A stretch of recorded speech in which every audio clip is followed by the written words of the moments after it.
unbelievable amount of potential. A baby's brain contains 100 billion of neurons, what is almost all of the neurons the baby will ever have, and which is almost twice as much as an adult still has. So we can say from birth to age 3, the brain grows the fastest ever in life.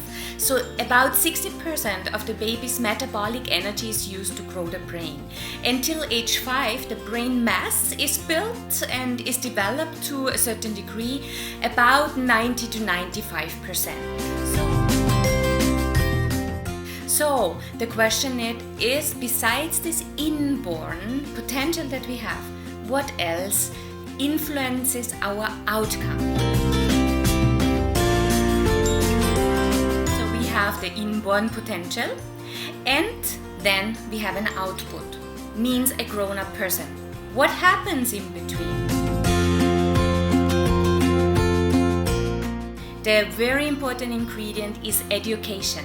When you speak about education, we mean parenting and we mean schooling.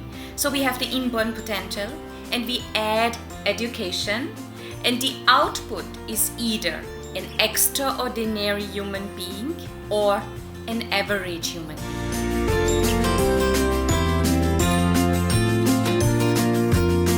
So education either can help your child to manifest its greatness, or it can separate it from its greatness. And this is why it is very important for parents to understand that you are a very important part in the education of your child. You need to lead by example.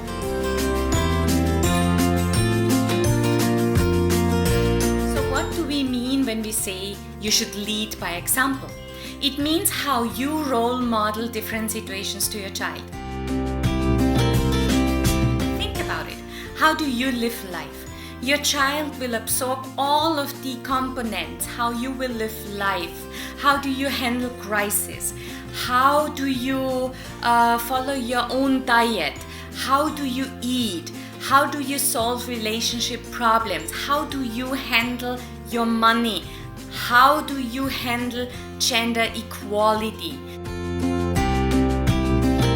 Your child is like a sponge, very open and receptive to take everything on that you model to your child.